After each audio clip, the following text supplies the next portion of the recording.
Have you ever come across a moment and you think to yourself like, I have to take a picture of this? So you pull out the camera, frame your shot, press the shutter, and then you look back at the photo and something about it just doesn't look right. It's not exactly how you expected it to be. Well, I'm gonna teach you how to instantly level up your photography. You gon' learn today.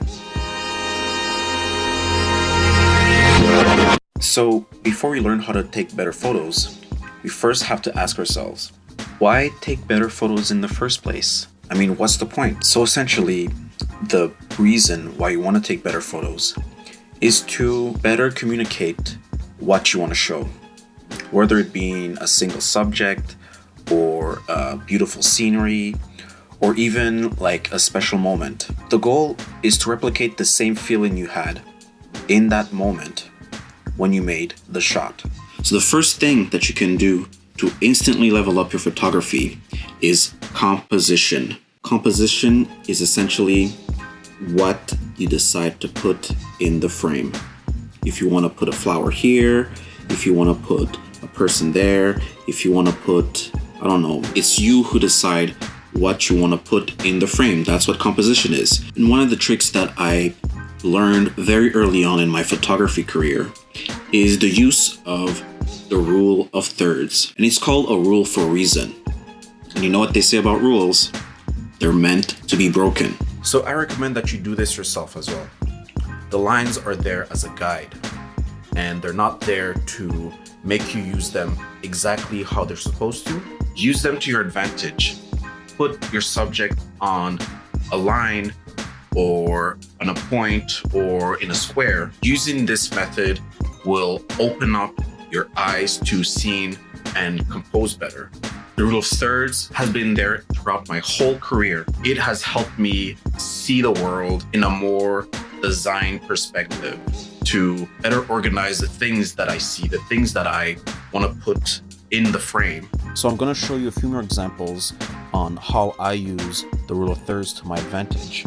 As you can see, it's very flexible. It's really simple to use as well. I think that these images really best represents how you can really be creative and you can be flexible as to where you want to put your subjects and how you want to use the lines. Remember, the guides are there as guides. They're not there as to limit you on how to compose. So in conclusion, play around with that rule. Play around with the guides, you know, like the lines are there, the squares are there, but you're the one in the end who decides what you want to put in the frame. So the next thing on our list is exposure control. This is a very underrated tool that all cameras have, and nobody is using it. And the cool thing about cameras is that you can control it. Right now I'm using my phone, but every camera has this control. On the phone, it's really simple.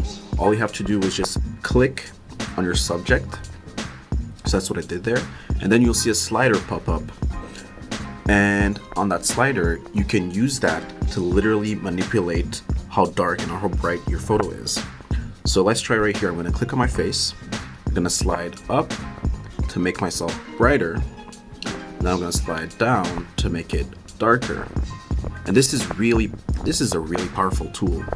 And I feel like you should really take advantage of this, because like you're literally turning day into night, and like that's so cool.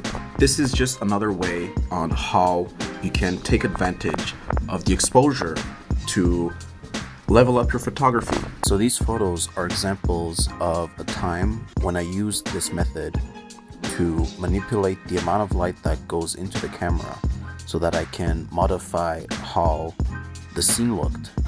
So sometimes it'll be too dark, sometimes it'll be too bright, but I would adjust it so that it falls right within where I envisioned the picture would be.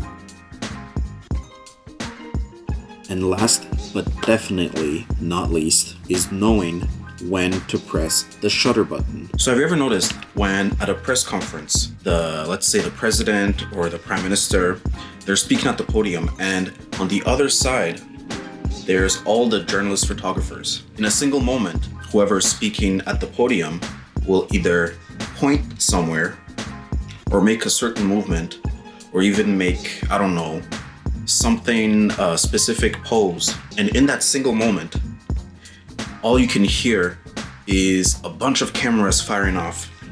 You know, all the journalists are taking a picture of the same moment. It's that moment that they were looking for. It's not something that they knew was gonna happen. It's not something that they planned on happening. It's just an instinctual feeling that you get when you know that this moment is significant. This pose is what represents this single moment right here. So I can't really tell you exactly when you can press the shutter, when to take the photo. What I can tell you is anticipate those moments, anticipate a movement. If you think that someone is going to start smiling or someone is going to start, I don't know, pointing somewhere or making some kind of pose, keep that in mind and wait for it. You know, envision it. It might or might not happen, but when it does happen, that's when you will know. You will get this feeling inside you. It's kind of hard to explain, but it's an instinctual thing. When you see the moment, you just instantly take the shot, you press the button and you capture that moment right there. Maybe you need to press the shutter 2 or 3 times, maybe even 10 times, but you know that you have to capture this moment because it just happens to be the pose that you were looking for. You know that that's what's gonna make the photo. Basically, all I'm trying to say is anticipate that. I'm just here because there's some nice sunlight. Let's summarize what we learned today. Number 1, composition. Use the rule of thirds, but not by the book. Use it to your own advantage. Number 2, exposure control.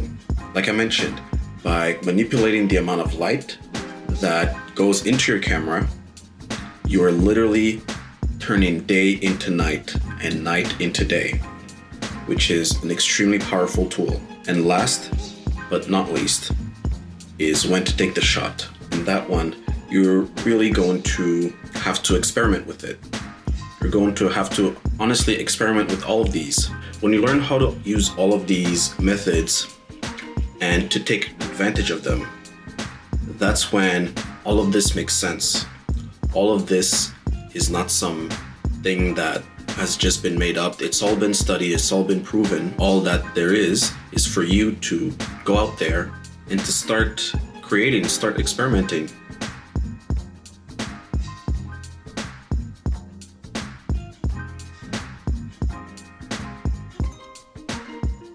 So I hope that you learned a little something new today. I hope that you will take these advices, these tips and tricks, whatever you want to call them, and use them out in the world.